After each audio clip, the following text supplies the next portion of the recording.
ప్రభు నామానికి మహిమ కలుగును గాక. మీ అందరికీ ఈ ఉదయకాల శుభములండి.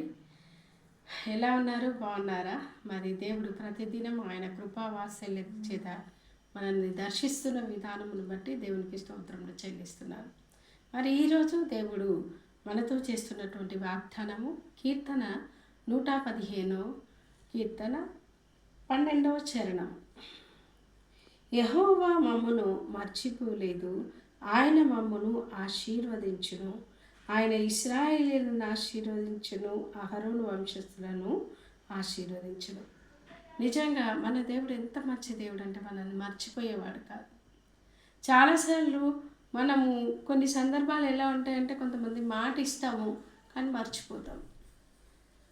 మాట ఇచ్చి మనం మర్చిపోతాం, కానీ మన దేవుడు మాత్రం అస్సలు మర్చిపోడంట. అందుకే ఆయన అంటాడు, తల్లి తన చంటి బిడ్డను ఒకవేళ మరుస్తుందా, ఒకవేళ వారైనా మర్చుతారేమో కానీ నేను నిన్ను మరవను అని అంటాడు. ఎంత గొప్ప దేవుడు అంటే మనల్ని మర్చిపోడు. మనం చాలాసార్లు అనుకుంటాము ప్రార్థన చేస్తున్నప్పుడు మన ప్రార్థనకు సమాధానం రాలేదంటే చాలాసార్లు దేవుడు మమ్మల్ని మర్చిపోయిండేమో, దేవుడు మా పక్షం మమ్మల్ని చూస్తలేడేమో, అయ్యో దేవునికి ఇంకా నా ప్రార్థన వినబడతలేదేమో అని చెప్పేసి మనం చాలాసార్లు బాధపడతాం. అయితే దేవుడు అంటున్నాడు, ప్రియమైన బిడ్డ, ఒకవేళ నీ మీద నేను కోపం ఉంచుకున్నా అది నిమిషం మాత్రమే నేను ఉంచుకుంటా, ఎక్కువసేపు నేను ఉంచుకునే దేవుడు అని కాదు, నేను నిన్ను మర్చిపోజాలను అంటాడు. అంత మంచి దేవుడు అండి. చూడండి, ఈ భక్తులు తమ జీవితంలో అనుభవించినటువంటి అనుభవాన్ని వీళ్ళు రాస్తూ ఉన్నారు. యెహోవా మమ్మల్ని మర్చిపోలేదు, మర్చిపోజాలడు అని అంటున్నారు. అంతేకాదు దాని కింద లైన్లో అంటాడు, ఆయన మమ్మల్ని ఆశీర్వదించును. నిజంగా యెహోవా అనగా దేవుడు, యేసయ్య, ఆయన ఆశీర్వదిస్తే ఆ ఆశీర్వాదము మనకు ఐశ్వర్యమునిస్తుంది. చాలాసార్లు పేదరికంలో ఉన్నప్పుడు, బాధల్లో ఉన్నప్పుడు, కష్టంలో ఉన్నప్పుడు, రోగంతో ఉన్నప్పుడు, రకరకాలైనటువంటి మానసిక వేదనలు, వ్యాధుల్లో ఉన్నప్పుడు చాలాసార్లు మనం చాలా బాధపడుతుంటాం. అయ్యో మమ్మల్ని ఎవరు ఈ పరిస్థితి నుండి బయటకు తీసుకొస్తారు, అయ్యో ఏమి చేస్తే మేము బాగుపడతాము అని మనం అందరం కూడా ఆలోచిస్తాం. ఆ ఆలోచించినప్పుడు మనకి ఏ విధమైన ఆదరణ దొరుకుతుందా అని కూడా మనం వెతుకులాడుతూ ఉంటాం. అందుకే దేవుడు అంటున్నాడు, ప్రియమైన దేవుని బిడ్డ, నేను నిన్ను మర్చిపోను, నా కుమారుడా, నా కుమార్తె, నేను నిన్ను మర్చిపోను, అంతేకాదు నేను నిన్ను ఆశీర్వదిస్తా అంటున్నాడు. నిజంగా ఎంత మంచి దేవుడు అంటే ఆయన మనల్ని ఆశీర్వదించే దేవుడు. కొన్నిసార్లు కొన్ని పరిస్థితులు ఎట్లుంటాయంటే మనుషులైనా కూడా ఎవరైతే మనకు సాయం చేస్తారో వాళ్ళకు మనము సాయం చేయాలి. ఉదాహరణ, ఇప్పుడు మనం ఎక్కడికైనా ఒక ఫంక్షన్కి వెళ్ళాం అనుకోండి, ఏం చేస్తామండి, ఒక కట్నం వేస్తాం. కట్నం వేసినప్పుడు అక్కడ అంటారు చదివింపుల్లో చదివించాలి, లేదు అంటే ఆ కట్నాన్ని రాసి పెట్టాలి. రాసి పెడితే మళ్ళీ మనం వాళ్ళ దగ్గరికి వెళ్ళినప్పుడు అంతే కట్నము వాళ్ళు మళ్ళీ ఇస్తారనమాట.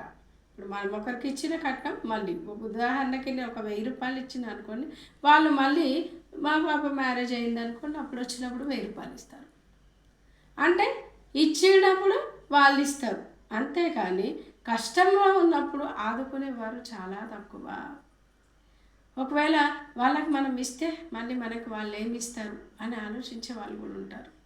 ఇయ్యలేనటువంటి పరిస్థితిలో ఉన్న వారి యొక్క ఫంక్షన్స్కు వెళ్ళలేని వాళ్ళు కూడా ఉంటారు. నేను చూశాను అలాంటి వాళ్ళని. ఎందుకంటే వాళ్ళ దగ్గర పోతే వాళ్ళు మాకు మళ్ళీ ఏమీ ఇవ్వరు కదా అనేటువంటి ఫీలింగ్లో కూడా కొంతమంది ఉంటారు. కానీ ప్రియమైన దేవుని బిడ్డ, వాళ్ళైనా మర్చిపోతారేమో మనల్ని. అయ్యో, కొన్నిసార్లు ఎలా అంటే మన బంధాలు, బాంధవ్యాలను కూడా మర్చిపోతుంటారు జనం. కానీ దేవుడు మాత్రము ఎప్పుడూ మర్చిపోడు. నేను ఒక బిడ్డను చేశాను, సృష్టించాను, ఆమె లోకంలో ఉంది, ఆమె నేను మర్చిపోను అంటాడు. ఆయన మర్చిపోలేనటువంటి దేవుడు. పైన వచనము, ఈ యొక్క వచనము పైన 11వ వచనం చూసినట్టయితే, యెహోవా యందు భయభక్తులు గలవారలారా, యెహోవా యందు నమ్మిక ఉంచుడి, ఆయన వారికి సహాయము, వారికి కేడము అంటాడు. ఎంత మధురమైన మాట అండి. యెహోవా యందు భయభక్తులు గలవారలారా, యెహోవా మీద మీరేం ఉంచాలి, నమ్మకం ఉంచాలి. ఎవరైతే దేవుని మీద నమ్మిక ఉంచుతారో వాళ్ళకైనా సహాయం చేస్తాడు. మరియు ఆయన కేడము, ఆయన మర్చిపోడు. ఆయన మనకు సహాయం చేసే దేవుడు, మనల్ని ఆశీర్వదించే దేవుడు. ఆయన మనకు కేడంగాను సహాయము. కేడము అంటే కప్పేది. మన మీదకి శత్రువులు ఎవరైనా వస్తారనుకోండి, ఆ శత్రువుల నుండి మనము తప్పించుకోవడానికి శత్రువు వేసే బాణము కావచ్చు, అతడు విసిరే బల్లము కావచ్చు, అతడు విసిరే అటువంటి కత్తి కావచ్చు, అదేదైనా సరే దాన్ని తప్పించుకోవడానికి ఈ యొక్క షీల్డ్ని యూజ్ చేస్తారనమాట, వాడతారు కేడం. ఈ కేడము అయినట్టు దేవుడు అంట మనల్ని కేడంగా కప్పుతాడంట, కేడంగా మనల్ని కాపాడుతాడంట. అంతేకాదు మనకి ఎక్కడ నుండి సహాయం లేనప్పుడు, అయ్యో నేను ఈ పరిస్థితుల్లో చచ్చిపోతున్నా, నాకు ఎవరు సహాయం చేస్తారని కన్నీటితో మొరపెడతారు చూడు, అప్పుడు అంటున్నాడు ఆయన, నేను నిన్ను మర్చిపోలే. మనుషుల్ని మర్చిపోవచ్చు, నీ అన్నదమ్ములు మర్చిపోవచ్చు, నీ పాలేళ్ళు మర్చిపోవచ్చు, కొన్ని సందర్భాలలో తల్లిదండ్రులు కూడా మర్చిపోవచ్చు. ఎందుకంటే కొంతమంది పిల్లలు తమ తల్లిదండ్రులకు ఇష్టం లేనటువంటి వివాహం చేసుకొని బయటకు వెళ్ళిపోతారు. ఆ వివాహం చేసుకొని వెళ్ళిపోయేటప్పుడు బాగానే ఉంటారు, మంచిగా ఉంది అని అనుకుంటారు. కానీ కొన్నాళ్ళు అయితే కష్టం వస్తుంది. ఆ కష్టం వచ్చినప్పుడు అప్పుడు తల్లిదండ్రులు ఏం చేస్తారు, మాకు ఇష్టం లేని వివాహం చేసుకోరు కాబట్టి మళ్ళీ నేను మర్చిపోయినా అని అనుకుంటారు. అలాంటి టైంలో ఈ బిడ్డ కానీ ఆ కుమారుడు కానీ ఎంత అల్లాడిపోతారు, అయ్యో ఎందుకు వచ్చేసినాం, మా పని ఎందుకు ఇట్లా అయిపోయింది అని బాధపడి మమ్మల్ని అందరూ మర్చిపోయిండ్రు అని ఫీల్ అవుతారు. కానీ అలాంటి సిచ్యువేషన్ మనకు ఒకవేళ వస్తుందేమో, అందుకే అంటున్నాడు ఆయన, తన చంటి పిల్లను ఒకవేళ మర్చిపోతుందేమో తల్లి, కానీ నేను నిన్ను మరువను, నేను నిన్ను ఆదరిస్తా అంటాడు ఆయన. హల్లెలూయా. కాబట్టి ప్రియమైన దేవుని బిడ్డ, ఆయన నిన్ను మర్చిపోలేడు, నేను జ్ఞాపకం పెట్టుకున్నాడు. ఎవరైనా నిన్ను మర్చిపోయిండ్రేమో, కానీ ఆయన మర్చిపోలేదు. మీరు అంటుండొచ్చు, అమ్మ మర్చిపోలేనప్పుడు నేను ఎంత బాధపడుతున్నా, మరి ఇంకెందుకు సమాధానం రావట్లేదు అని అంటే, ఒక సత్యాన్ని ఈ యొక్క సమయాన్ని మీరు తెలుసుకోవాలని నేను ఆశపడుతున్నా. కాలాలు సమయాలు ఆయన ఆధీనం. ప్రసంగి గ్రంథంలో అంటాడు, నవ్వుటకును ఏడ్చుటకును, విత్తుటకును, విత్తిన ఆ విత్తనంను మళ్ళీ దాంట్లో నుండి తీయడానికి కానీ, లేదంటే నాటుటకును, పెరికి వేయుటకును, ప్రతి విషయానికి ఆయన సమయం ఒకటి ఉందంట. ఆ సమయంలో నీకు ఇస్తాడు. దేవుడు మనల్ని షేప్ చేస్తున్నప్పుడు, మనల్ని మలుస్తున్నప్పుడు మనకు చాలా బాధగా ఉంటుంది. ఒక శిల్పి ఉన్నాడు అనుకోండి, రాయి కంటే జీవం లేదు, కానీ జీవం ఉన్నటువంటి మనం ఉన్నాం కదా. ఆ శిల్పి ఆ రాయిని ఉలితో చెక్కినప్పుడు ఎంతో బాధేస్తుంటుంది. కానీ కొన్నాళ్ళ తర్వాత అదొక చక్కటి శిల్పంగా మార్చబడతారు. అందరూ చూసి దానికి చాలా సంతోషపడతారు.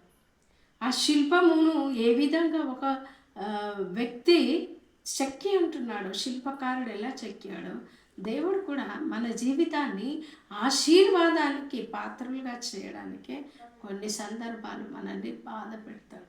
బాధ పెట్టడం అంటే ఆ బాధ అనే అనుభవం గుండా మనల్ని అనుమతిస్తారు ఆయన అనుమతించినప్పుడు మనకి ఎంత వేదన, అయ్యో నాకు ఎవరికి లేని బాధ నాకే ఉందనిపిస్తుంది, ఎవరికి లేనటువంటి కష్టం నాకే వచ్చింది అనిపిస్తుంది. ప్రియమైన దేవుని బిడ్డ, మనకే కష్టం ఉందని మనం ఎంత అల్లాడిపోతున్నామే. అయితే దేవుడు అంటున్నాడు ఈ ఉదయకాలంన, బిడ్డ నేను నిన్ను మర్చిపోలే, నేను ఎందుకు మౌనంగా ఉన్నానంటే నీకు ఒక షేప్ తీసుకొస్తున్నా, నిన్ను అందరి ముంగట ఆశీర్వదించబోతున్నా అని ఆయన నీతో మాట్లాడుతున్నాడు. ఆయన ఆశీర్వదిస్తే ఐశ్వర్యం కలుగుతుంది. ఆయన మనల్ని ఆశీర్వదిస్తే మనకున్న రోగం వెళ్ళిపోతుంది. ఆయన మనల్ని ఆశీర్వదిస్తే మనకున్న ప్రతి సమస్య తీరిపోతుందండి. ఆయన ఆశీర్వాదం మనల్ని ఉన్నతమైన స్థలములలో నిలబెడుతుంది. మరి ఉదయకాలంలో ఇటు వాక్యంను విన్నటువంటి నీ యొక్క జీవితంలో ఆయన ఆశీర్వాదము నిన్ను ఆశీర్వదించి నిన్ను ఉన్నతమైన స్థలములలో ఉంచునుగాక. ఆమేన్. ఈ యొక్క సమయంలో చిన్న ప్రార్థన చేసుకుందాం. మహాపరిశుద్ధుడా, మహోన్నతుడా, జీవంగల దేవా, నీకు స్తోత్రం. ఈ ఉదయకాలంలో ఎంతమంది బిడ్డలైతే ఈ యొక్క వాగ్దానమును చూస్తున్నారో, మరి వారి జీవితంలో నువ్వు మాట్లాడిన మాట నేను నిన్ను మర్చిపోలేదు, నేను నీకు సహాయము నీకు కేడము అంటున్నాను. యెహోవా యందు నమ్మిక ఉంచమని మాట్లాడుతున్నావు. అవును, నమ్మితే దేవుని కార్యములను చూస్తామని నీ వాక్యం సెలవిస్తుంది.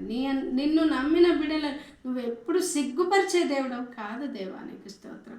ఎంతమంది బిడ్డలైతే ఈ సమయాన ఈ యొక్క ప్రార్థనలో ఏకీభవిస్తున్నారు తండ్రి, వారందరికీ మీరు తోడు నిలై ఉండండి నాయన. నీకు స్తోత్రం.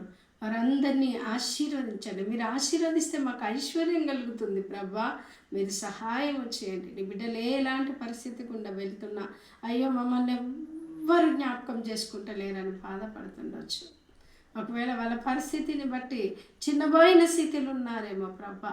అట్టి పరిస్థితులన్నిటి నుండి విడుదల దయచేసి నువ్వు జ్ఞాపకం చేసుకుంటున్నావని వారు సంతోషించి ఆనందించటకు సహాయం చేయండి. వారికి ఉన్న పరిస్థితులన్నిటిని కూడా మీరు ప్రభ మార్చివేసి ప్రభ ఆశీర్వాదానికి పాత్రలుగా చేయమని ప్రార్థిస్తున్నాను. మీ యొక్క ఆశీర్వాదం చేత మా వ్యూవర్స్ అందరినీ నింపమని, ప్రతి ఒక్కరిని దీవించి ఆశీర్వదించమని ఈ కొద్ది విన్నపం యేసు నామమున సమర్పిస్తున్నాను తండ్రి. ఆమేన్.